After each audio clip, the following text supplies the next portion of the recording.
Hello students, last लेक्चरमध्ये आपण बघितलं मेजरमेंट ऑफ क्रिस्टल फिश स्टॅबिलायझेशन एनर्जी. बघा कशी कॅल्क्युलेट करतो आपण क्रिस्टल फिश stabilisation energy by recording electronic spectrum of a complex. जो कॉम्प्लेक्स आहे त्या कॉम्प्लेक्सवरती आपण UV लाईट टाकतो आणि त्या UV लाईटच्या इंटरॅक्शनच्या मदतीने आपण त्याच्यामधली क्रिस्टल फिश स्टॅबिलायझेशन एनर्जी ही डिटरमाइन करू शकतो. त्याच्यानंतर आपण बघितलं distribution of electrons in the D orbitals of metal complex आहे. तर बघा मेटल कॉम्प्लेक्समध्ये दोन प्रकारचे लिगँड्स आहेत. एक तर लिगँड हा वीक फील्ड असू शकतो किंवा स्ट्रॉंग फील्ड असू शकतो. जर लिगँड हा वीक फील्ड असला तर त्या लिगँडची जी फील्ड स्ट्रेंथ आहे तो जो लिगँड आहे त्याच्यामधले इलेक्ट्रॉन्स आणि मेटल आयनमधले इलेक्ट्रॉन्स यांच्यामधली जी इंटरॅक्शन आहे यांच्यामधलं जे रिपल्शन आहे ते रिपल्शन कमी होणार because the ligand is weak field. If the ligand is weak field, interaction will be lesser, and if the interaction is lesser, जर interaction कमी असेल तर splitting सुद्धा कमी होणार.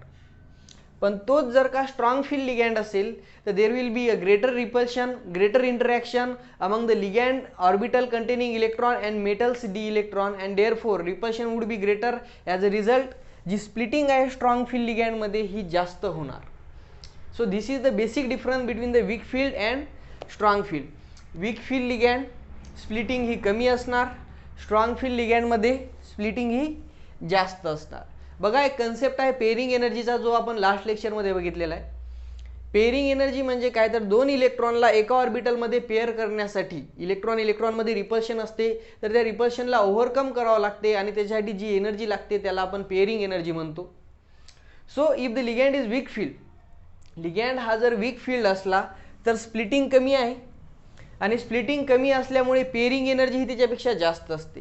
So del O is lesser than the pairing energy or smaller than the pairing energy in case of weak field ligand. Pairing energy सेमच असते पण कारण की स्प्लिटिंग कमी आहे CFSE कमी असणार, क्रिस्टल फिश स्टॅबिलायझेशन एनर्जी कमी असणार and therefore del O would be smaller than the pairing energy in case of weak field ligand. But in case of strong field ligand splitting ही खूप जास्त आहे, पेअरिंग एनर्जी तेवढीच आहे बघा, पण कारण की स्प्लिटिंग ही खूप जास्त आहे ती स्प्लिटिंगची जी काही डेल ओ क्रिस्टल फिश स्टॅबिलायझेशन एनर्जी जी व्हॅल्यू आहे ही व्हॅल्यू पेअरिंग एनर्जीपेक्षा जास्त येते. तर याच्यामुळे काय होते वीक फील्ड लिगँडमध्ये स्प्लिटिंग एनर्जी क्रिस्टल फिश स्टॅबिलायझेशन एनर्जी ही कमी आहे, पेअरिंग एनर्जी जास्त आहे. कारण की पेअरिंग एनर्जी जास्त आहे इलेक्ट्रॉन्स T2G मध्ये पेअर नाही होणार. T2G हाफ फील झाल्याच्या नंतर जो चौथा इलेक्ट्रॉन आहे हा EG मध्ये जातो. It does not pair because पेअरिंगला एनर्जी जास्त लागते in case of weak field ligand. पण ते जर आपण स्ट्रॉंग फील्ड लिगँड बद्दल बोलायचं झालं तर स्ट्रॉंग फील्ड लिगँडमध्ये CFSE ही खूप जास्त आहे आणि कारण की CFSE जास्त आहे CFSE डेल ओ ची व्हॅल्यू ही पेअरिंग एनर्जीपेक्षा जास्त येते. याचा अर्थ पेअरिंग एनर्जी कमी आहे तर चौथा जो इलेक्ट्रॉन आहे तो हा EG मध्ये जाण्याच्या ऐवजी खालीच पेअर होतो कारण की वर जाण्यासाठी खूप एनर्जी लागते कारण की क्रिस्टल फिश स्टॅबिलायझेशन एनर्जी खूप जास्त आहे. So this is the basic difference between the distribution of electron in case of weak field ligand complex and in case of strong field ligand. काय बघा वीक फील्ड लिगँडमध्ये जो चौथा इलेक्ट्रॉन आहे हा EG मध्ये जाणार पण स्ट्रॉंग फील्ड लिगँडमध्ये तो EG मध्ये न जाता खालीच पेअर येणार. कारण आहे क्रिस्टल फिश स्टॅबिलायझेशन एनर्जी वीक फील्ड लिगँडमध्ये ही पेअरिंग एनर्जीपेक्षा कमी असते तर इथे पेअरिंग एनर्जी कमी असणार आणि CFSE जास्त असणार. Distribution of electrons in tetrahedral complex. In octahedral complex काय होत होतं जे 5 डिजेनरेट डी ऑर्बिटल्स आहेत हे स्प्लिट होत होते into the EG and T2G आणि या दोघांमधला जो एनर्जी गॅप आहे एनर्जी गॅप होता डेल ओ क्रिस्टल फिश splitting energy in octahedral complex. Tetrahedral कॉम्प्लेक्समध्ये काय होते तर ही जी स्प्लिटिंग आहे the splitting is inverted. That means जो EG रेज झालेला आहे तो लोअर होणार एनर्जीमध्ये आणि जो T2G लोअर झालेला आहे एनर्जीमध्ये तो T2G हा रेज होणार इन द एनर्जी लाईक दिस.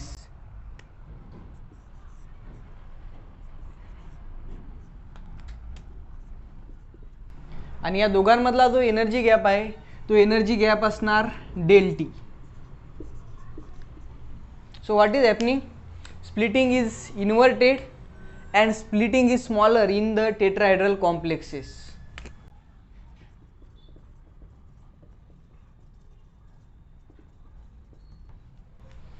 आता बघा ऑक्टाहेड्रल कॉम्प्लेक्सेस मध्ये दोन टाईपचं डिस्ट्रीब्युशन ऑफ इलेक्ट्रॉन होतं. एक तर होता हाय स्पिन आणि दुसरा होता लो स्पिन.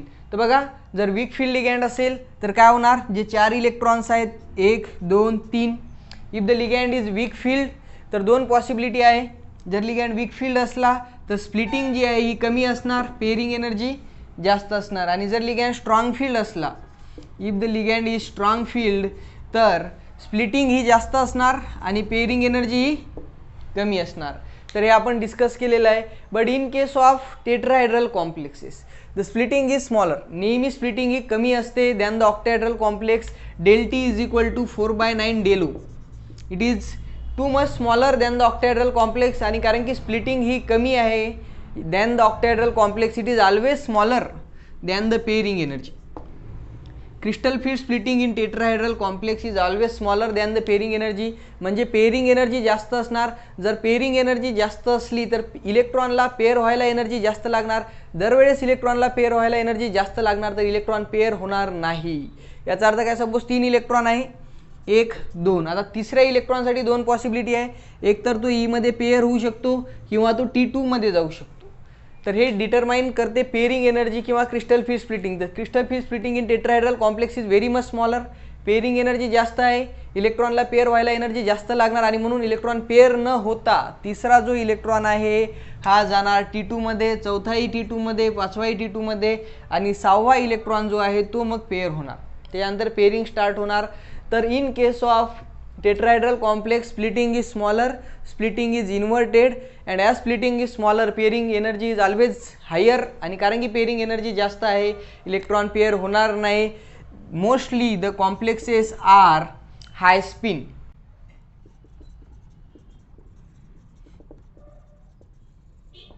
आणि त्याच्या मागे कारण काय आहे तर कारण आहे smaller splitting. So this is the distribution of electron in tetrahedral complexes. Applications of crystal field theory. Crystal field theory is useful to explain whether the complex will be high spin or low spin. जर ligand हा weak field ligand असेल तर लिगँडची strength कमी आहे तर म्हणून तो splitting कमी घडवून आणणार.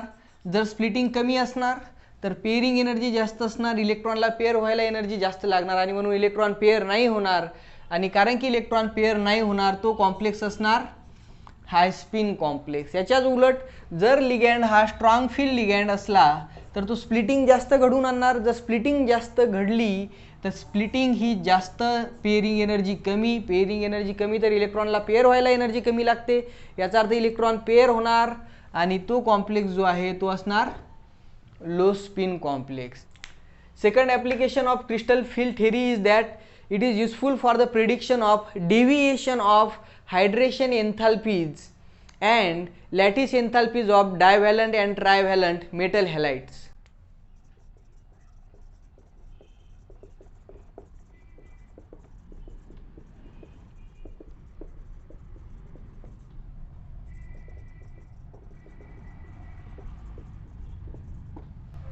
बघा हायड्रेशन एन्थाल्पी काय असते तर सपोज फॉर एक्झाम्पल एखादा ट्रान्झिशन मेटल आयन आहे त्याला तुम्ही वॉटरमध्ये टाकलं.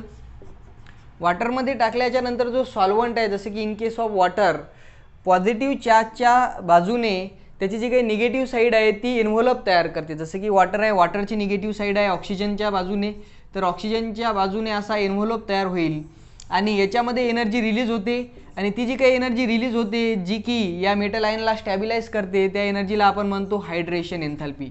In this way envelope is form and for this energy is release and that release energy is hydration enthalpy. तर हायड्रेशन एन्थाल्पी जी थेरॉटिकल आहे ट्रान्झिशन मेटल आयन्ससाठी त्याच्यामध्ये डेव्हिएशन येते, चेंज येतो. जर the hydration enthalpy practically it is different.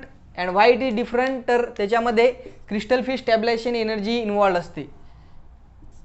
Hydration enthalpy is equal to theoretical hydration enthalpy plus CFSE. तर हा जो काही डेव्हिएशन येत आहे हे डेव्हिएशन जे आहे ते क्रिस्टल फील्ड स्टॅबिलायझेशन एनर्जीमुळे आहे आणि ते प्रेडिक्ट जर तुम्हाला करायचं असेल तर त्याच्यासाठी क्रिस्टल फील्ड थेरी ही युजफुल आहे. Same is in case of lattice enthalpy. Lattice एन्थाल्पीमध्ये जे काही डेव्हिएशन येते ती तुम्ही क्रिस्टल फील्ड थेरीच्या मदतीने प्रेडिक्ट करू शकता. So these are the applications of crystal field theory. What are the limitations of crystal field theory? बघा CFT हे एक आयनिक मॉडेल आहे. It considers the metal ligand bond as an purely electrostatic interaction base or 100% ionic. But actually जेव्हा आपण practically study करतो कॉम्प्लेक्सला तर आपल्याला हे आढळून येते की त्या बॉन्डमध्ये कोव्हॅलंट कॅरेक्टर आहे जे की CFTने इग्नोर केलेलं आहे. So this is the first limitation that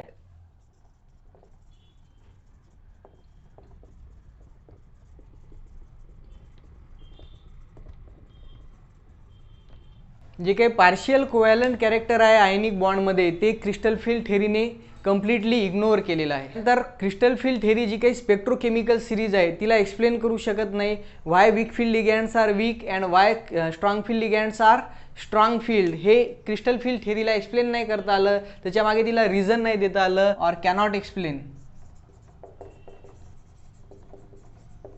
strength of ligand. जसं की for example according to the crystal field theory the iodide is weakest ligand and carbon monoxide is strongest ligand. तर त्याच्यामागे काय कारण आहे हे CFT ला एक्सप्लेन नाही करता येत.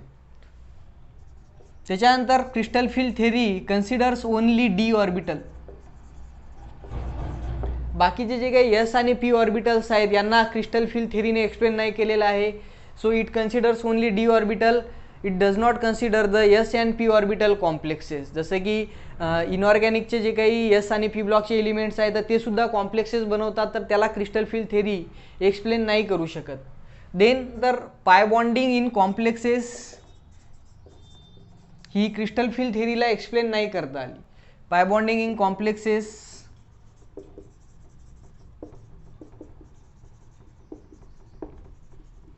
पाय बॉन्डिंग जी आहे ही कॉम्प्लेक्सेसच्या बॉन्डिंगमध्ये खूप इम्पॉर्टंट रोल प्ले करते. जसे की कार्बन मोनॉक्साईड हा स्ट्रॉंग फील्ड लिगँड किंवा स्ट्रॉंगेस्ट फील्ड लिगँड असण्यामागे कारण आहे पाय बॉन्डिंग. तर ती जी पाय बॉन्डिंग आहे ही क्रिस्टल फील्ड थेरीला एक्सप्लेन करता नाही आली. So this is one more limitation.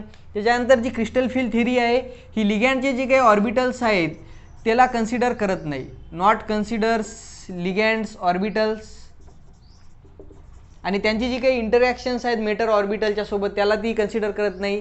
It focuses mainly on the metals d orbital and it completely ignores the ligands orbital and their interaction with the metal. The most important limitation of the CFT is that it cannot explain the charge transfer spectra and nephelauxetic effect. Now what is charge transfer spectra and nephelauxetic effect.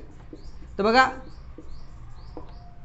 एखादा complex coloured आहे तर त्याच्यामागे काय कारण आहे तर according to the CFT त्याच्यामागे कारण आहे DD ट्रान्झिशन. DD ट्रान्झिशन म्हणजे काय तर T2G मधला अनपेड इलेक्ट्रॉन हा EG मध्ये एक्साइट होतो आणि त्याच्यानंतर जेव्हा तो पुन्हा वापस येतो एनर्जी बाहेर टाकतो it appears as a colour. But असेही काही कॉम्प्लेक्स आहेत ज्याच्यामध्ये अनपेड D इलेक्ट्रॉन नाही आहे तरीसुद्धा ते कलर्ड आहेत. जसे की D0 आहे, D10 आहेत. तर असे कॉम्प्लेक्सेससुद्धा कलर्ड असू शकतात. जसं की MnO4 मायनस आहे, मॅग्नेशियम +7, Cr2O4 2- आहे. तर हे जे काय आहेत दीज आर कलर्ड आणि यांच्यामध्ये एकही अनपेड इलेक्ट्रॉन नाही आहे आणि त्याच्यामागे कारण आहे charge transfer spectra. Charge transfer spectra is the reason. Ligand to ligand, metal to ligand हे तुम्ही हायर क्लासेसमध्ये शिकणार बघा what is charge transfer spectra. But this charge transfer spectra याच्यामध्ये काय आहे तर याच्यामध्ये जो इलेक्ट्रॉन आहे हा इलेक्ट्रॉन ट्रान्सफर होतो आणि त्याच्यामुळे जे काही कलर आहेत ते आपल्याला दिसतात. So that CTS is not explained by the crystal field theory. Then the nephelauxetic effect. बघा नेफेलॉक्झेटिक इफेक्ट काय आहे तर मेटल आयन आहे, फ्री मेटल आयन आहे. त्या फ्री मेटल आयनमधले जे काही D ऑर्बिटल्स असतात या D ऑर्बिटलमध्ये जर तुम्हाला इलेक्ट्रॉन्स पेअर करायचे असले तर इलेक्ट्रॉनमध्ये रिपल्शन असते आणि त्या रिपल्शनला ओव्हरकम करून जर इलेक्ट्रॉन पेअर करायचा असेल तर पेअरिंग एनर्जी एवढी एनर्जी लागते. तर मेटल आयनमध्ये ही पेअरिंग एनर्जी जी आहे ही जास्त आहे. पण तोच जर का मेटलचा कॉम्प्लेक्स आयन असेल तर त्याच्यामध्ये जर का इलेक्ट्रॉनला पेअर करायचं असेल तर ती पेअरिंग एनर्जी कमी आहे. याचा अर्थ काय तर कॉम्प्लेक्समध्ये इलेक्ट्रॉन पेअर करायला इझी आहे than the free metal ion.